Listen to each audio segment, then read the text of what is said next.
Muy buenas, un gusto estar con todos ustedes aquí en el Cinematógrafo, el cine en la tele. Estamos en el cine de Pico, dos cines extraordinarios, y acá nos vamos a encontrar con Sofía Bordenave, directora de Bosque arriba en la montaña, película cordobesa, arrancó en el Festival de Berlín, estuvo en otros festivales, ganó en Physique, en el Festival Internacional de Cine de Cosquín, ahora está aquí. Y se estrena la semana que viene, no, la otra en la ciudad de Córdoba. Por eso vamos a hablar con ella sobre una película incómoda, pero importante. Así comienza el cinematógrafo. Con mi amigo el perro, mira. Che. Ay, qué cosa tan linda, qué cosa tan linda.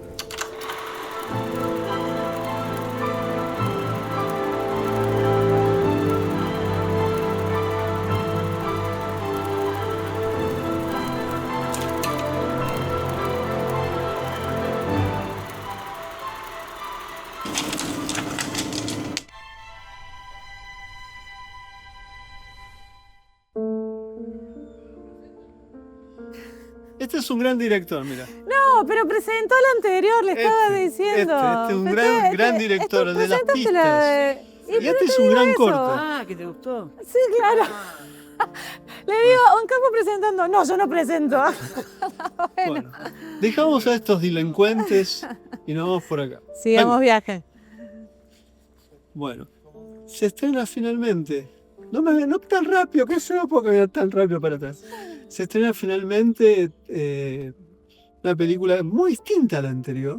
Para mí Sí. llamativamente distinta. Sí. Antes habías hecho Estrella Roja, ahora has estrenado primero en el Festival de Berlín, en la Berlinale, en Forum, Bosque arriba en la montaña. Entonces, es un cambio escénico. Dejas la Unión Soviética, el recuerdo y la melancolía de aquella película y vas a una zona que, a partir de un caso en particular que no se nombra, pero sabemos que es Rafael Nahuel, vos retomás un poco la historia secreta desde el presente de la Argentina, la infamia de la Argentina. Entonces, ¿a qué se debe este cambio? Que además tiene que ver, me parece, con algo del orden jurídico, porque vos también sos abogada además de cineasta. Sí. ¿Cómo fue eso? No, fue una cosa que me había prometido no hacer, que era mezclar mi condición de abogada con estas ganas de hacer películas, o con este descubrimiento de que hacer películas es posible aunque no sepas hacer películas. Entonces, bueno, yo en un momento había dicho los dos mundos aparte, pero la verdad es que cuando empezó lo de Rafael Nahuel, cuando sucedió eso, el asesinato de Rafael y todo lo que empezó a emerger porque estaba bajo la superficie, no porque no existía antes, a partir de eso pensé que estaba bien contar esa historia. Hay algo de eso, uno hace las películas o escribe libros o pinta cuadros o todo, siempre con la idea de contar una historia, ¿no? Estrella Roja era una historia del pasado y del futuro, y esta me parece que es una historia del presente, con mucha raíz en el pasado también, pero sí, es sobre todo eso. Y como abogada, hace muchos años que trabajo como abogada de organizaciones mapuches, yo creo que había la confluencia de estos dos campos, digamos, permitía darle como otra dimensión, contar esa historia. Ahora, más allá de contar la historia, que es obvio, más allá de entrar la película en el presente, a través de ese presente reverbera el pasado, y un pasado que evidentemente es como una especie de pesadilla que regresa de distintos modos, siempre con el Estado en una situación muy peculiar de desconocer la historia precedente antes de existencia del Estado-Nación argentino. Antes de hablar de eso, yo quiero hablar de la forma elegida para contar la película. Okay. Porque es extremadamente extraña la conjunción entre cierto tipo de registro del bosque, del lugar donde tuvo lugar ese asesinato, la relación que vos introducís a partir del juicio, que es una locura, luego fotos, fotos muy diferentes entre sí. Entonces, contar un poco ese armado, ese collage formal que tiene la película.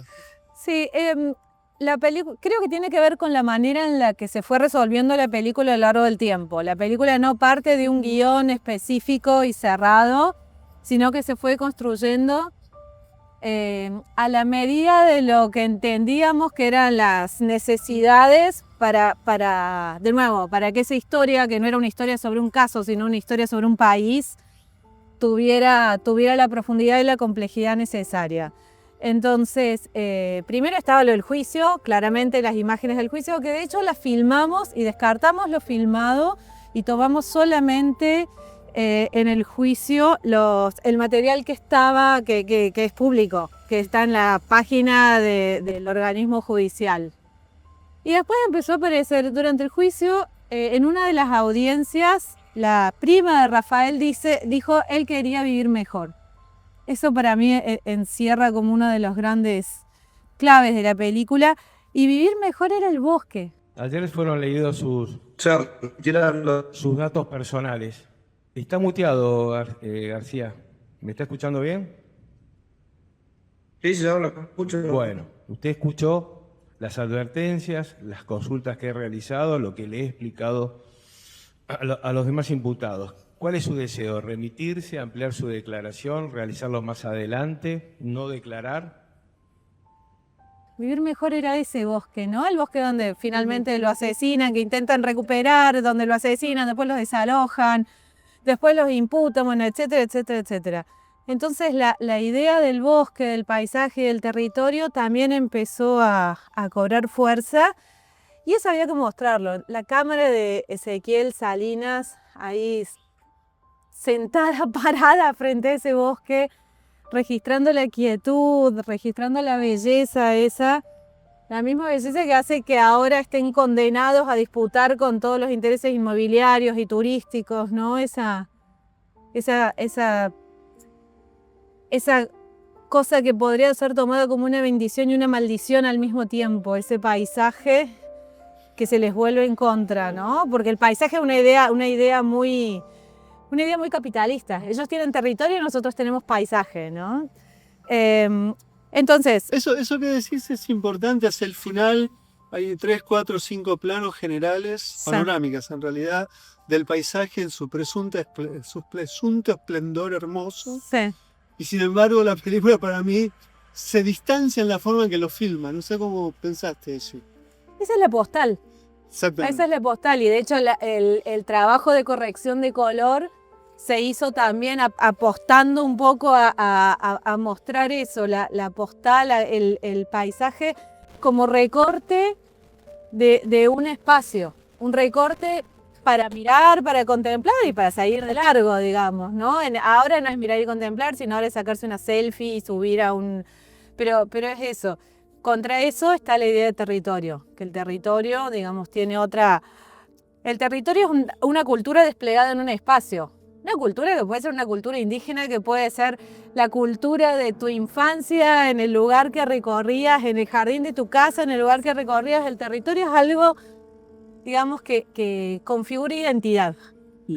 El paisaje es una experiencia pasajera, no es rechazable, pero es una cosa distinta. Entonces, la disputa por esos lugares tiene como raíces muy diferentes. Te quería preguntar sobre algo que estamos diciendo que es implícito. Los territorios y los paisajes son distintos, pero no todos los territorios, generalmente también una vez que se toman y se fundan y se convierten en algo más que un territorio, sino una idea de nación, también tiene sus leyes, que es algo que a vos te compete, obviamente. ¿Cómo es la relación entre las leyes y esa historia de lo que están antes, que es lo que vos tomás en parte como eje del problema? Es decir, porque hay allí una distancia entre la ley para los que ven paisajes y no para los que sienten el territorio. No sé si se entiende. Sí. A ver, me gustaría diferenciar dos cosas. En relación a las leyes, digamos, después de la reforma, el 94 y demás, Argentina tiene la posibilidad de generar un sistema que sea intercultural o plurinacional, que es una apuesta más grande todavía. Quiero hacer aquí un paréntesis. Cuando nosotros decimos plurinacionalidad en nuestra práctica jurídica, ¿no? Y contamos que plurinacional es Suiza, por ejemplo, Claro. o que plurinacional es Canadá, además. No solo Bolivia. Claro, no solo Bolivia y Ecuador, que son los no ejemplos de la derecha. Es interesante pensarlo así, la plurinacionalidad. Digamos. Nosotros asimilamos un Estado-nación como términos intercambiables y no es lo mismo. Pero me perdí la página. No, era respecto de la ley, digamos, la ley para bien, los blancos. Bien. No, Para la ley... los no blancos solamente, sino para los que ven, paisajes, Sí, está bien. no territorios, esa ley. No, la ley en términos de sistema judicial, operando sobre la sociedad, es tremendamente clasista y tremendamente racista. Y además lo es de una manera muy explícita, porque uno va a las cárceles o revisa cómo funciona el sistema penal y es fácil encontrarse siempre con grupos mucho más empobrecidos que con cualquier otra cosa. Entonces, la aplicación del sistema judicial, la persecución penal, es muy selectiva. Después, insisto, Argentina tiene unas leyes y una constitución que nos permitiría construir un país mucho más interesante y más rico culturalmente el que tenemos. Ya está eso. Lo que no hay es una decisión desde los organismos de gobierno y ahora desde el lugar expolítico que nos gobierna. De hecho, se están reivindicando, como vos decías hace rato, Roger, estas nociones, estos falsos mitos de la construcción de la nación a partir de la conquista del desierto. Todos esos mitos muy de derecha, ¿no? Que nos hacen pensar que Argentina no podría ser si no hubiera sido por el genocidio indígena. Y Argentina podría haber sido mejor de los dos.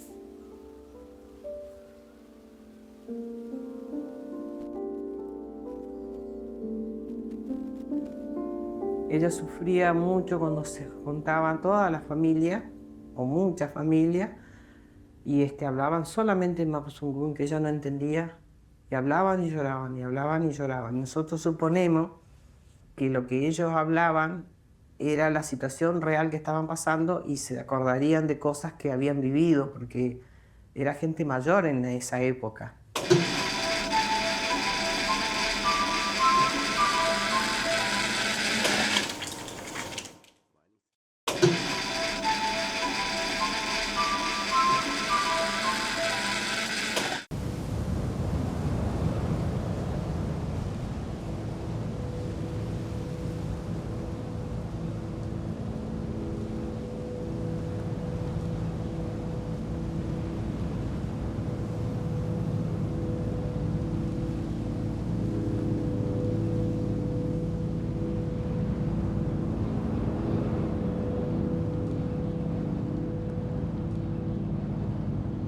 Te puedo contar lo que me pasaba a mí un poco, que es lo que le pasó a mucha gente, bueno, a una generación por lo menos, de gente que ya nacimos en la ciudad, que durante muchos años estás ahí como siendo uno más, un pibe más del barrio, moviéndote por ese lugar, hasta que de repente, no sé, en la adolescencia empezás como a preguntarte algunas cosas, a inquietarte, como suele pasar casi siempre en esa etapa de la vida.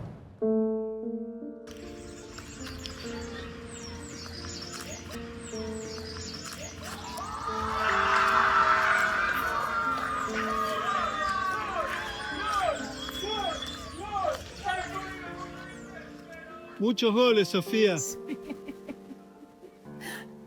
Ya que estamos con los jóvenes, hay un momento rarísimo en la película, que es el momento musical. Sí. Que es cuando toca un grupo, o sea, es un material de archivo que vos usás. Sí. Siempre que lo veo me resulta muy misterioso. ¿Puedes contar un poco eso? ¿Por qué esa introducción, disculpa?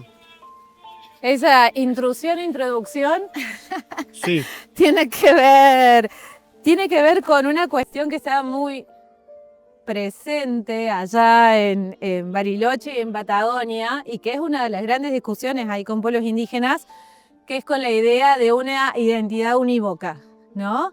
Que si vos sos mapuche, o si sos wichi, o si sos hom, sos un indio hecho y derecho, digamos, y no tenés ningún otro pliegue, ningún otro... Bueno, hay una idea tremendamente racista acerca de eso también. En Bariloche estuvo muy en boga, y lo que quería contar era algo que lo vivimos, que es como la música, sobre todo el heavy y el punk en Bariloche, generó, y en gran parte de la Patagonia, generó una identidad un poco más rebelde, un poco más contestataria entre sectores populares ahí en las ciudades, que después derivó en esto, que derivó en volver a reconocerse como mapuches en algunos casos, en otros derivó en militancias gremiales, en otro tipo de cosas, pero hubo algo ahí con la música, con ese movimiento además muy autogestivo, muy contracultural, que es fantástico. El que me pasa el material es una persona de allá de Bariloche que participaba en eso, y que es de esa gente que son archiveros natos, que son coleccionistas, digamos, ¿no? Entonces le dicen el borracho, siguen a ese palo, ¿viste? Y cuando yo fui a visitarlo, tenía en la casa, pero cajas y cajas con todos los pósters y las entradas y las cosas. Tenía un archivo increíble. Bueno, él nos pasa eso, y a partir de ahí desenvolvemos esa historia que también le da un poco de vitalidad, ¿viste? Y además son pibes que les gusta la música, que les gusta esto, que les gusta aquello, y además reivindican su condición de mapuches. Y después gritan un gol de la selección también. Pero es eso, ¿no? Tiene que ver con eso. Volvamos a la escena del juicio, que digamos un juicio que vos tomás de un Zoom. Sí. Donde están las múltiples perspectivas. Hace poco vi otra película con el mismo tipo de procedimiento, creo que fue en Fit Marseille, no me acuerdo cuál era, y te quería preguntar un poco sobre el acceso a ese material, y me imagino que hay un recorte importante, porque eso debe ser de horas y horas, y vos haces un recorte. ¿El recorte en base a qué hiciste? Sí. Ahí fue, quiero nombrarlo a Pablo Weber, antes de empezar a contestar todo eso, porque fue un trabajo con él, ¿no? El acceso al material, insisto, es un material de acceso público. Si uno googlea Cámara Federal de Roca y ve todos los juicios de lesa, estos juicios y demás, eso queda archivado de acceso público. Creo que está en YouTube o en algunas de esas plataformas.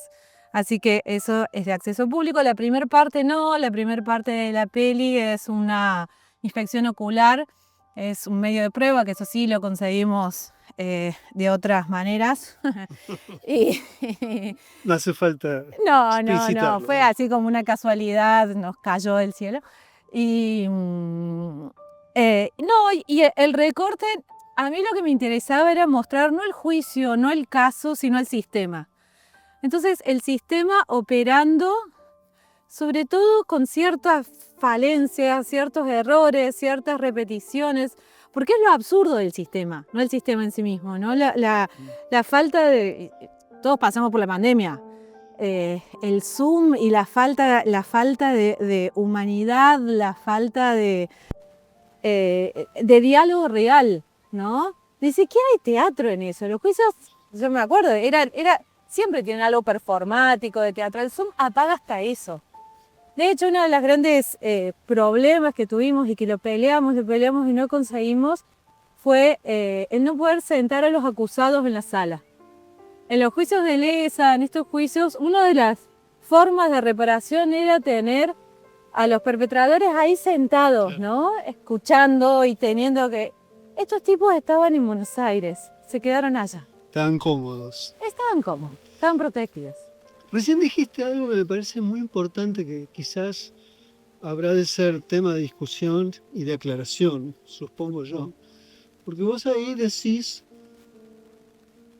enraizar el relato en una dimensión de orden universal y no particular. Sí. Eso implica, si bien uno sabe constantemente que estamos hablando de Rafael Nahuel, al no nombrarlo a él, tampoco nombrás al gobierno de turno. Si no se nombra la palabra Macri, no se nombra la palabra Bullrich. Te quería preguntar por esa decisión, que es una decisión importante, que bueno, quizás para Argentina uno inmediatamente sabe de qué estamos hablando. En otros casos no. Entonces quería preguntarte sobre esa decisión. Sí, esa decisión tuvo que ver primero con que no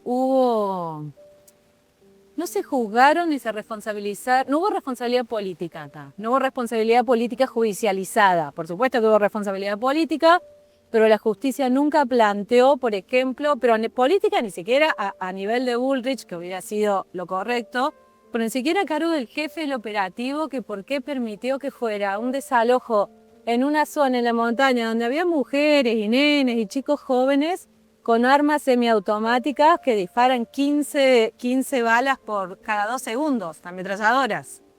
¿Por qué vas a un desalojo con eso, armado de esa manera, con grupos de élite y todo eso? Entonces, hubo primero una cuestión así de que si nosotros hablábamos de la responsabilidad política, era un discurso nuestro, y la realidad no se hizo cargo de eso.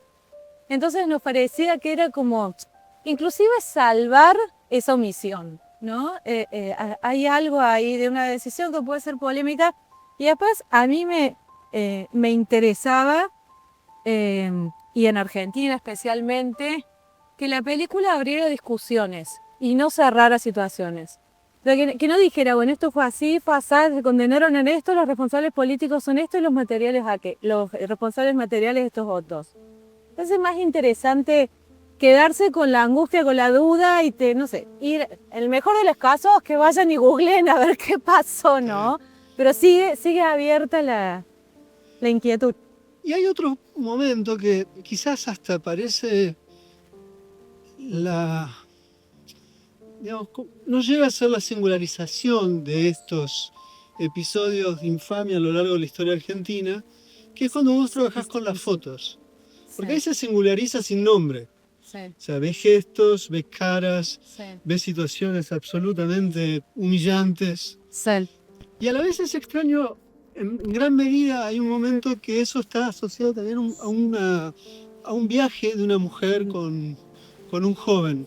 ¿Puedes contar un poco eso? Sí, en realidad son varios archivos que conseguimos de fotos de la época, porque también hay algo que capaz que está vinculado a este concepto de la banalidad del mal.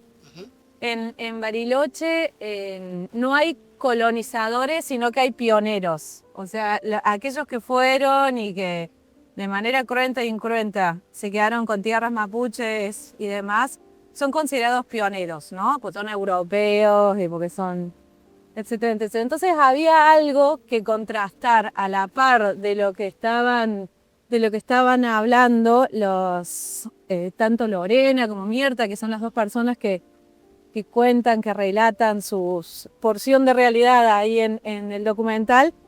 Nos parecía que estaba bien mostrar la imagen de lo que sucedía en aquel momento con estas fotos. Y las fotos son unas fotos que se toman durante la llamada Conquista del Desierto, para nosotros la campaña genocida, que son un archivo que están en el Museo Roca, que nos cedieron eso, y después son fotos de un montañista, de una colección que se llama la colección Frey, que es un montañista que estuvo con la Comisión de Límites, con Perito Moreno, y después se quedó viviendo en Bariloche, Emilio Frey, y eran fotos que sacaban mientras colonizaban la zona, ¿no? Entonces, la mujer esa es una mujer que debe ser la esposa de algunos de estos alemanes o ingleses que vinieron y caminan, y es una situación idílica que contrasta con el relato de lo otro que estaba pasando.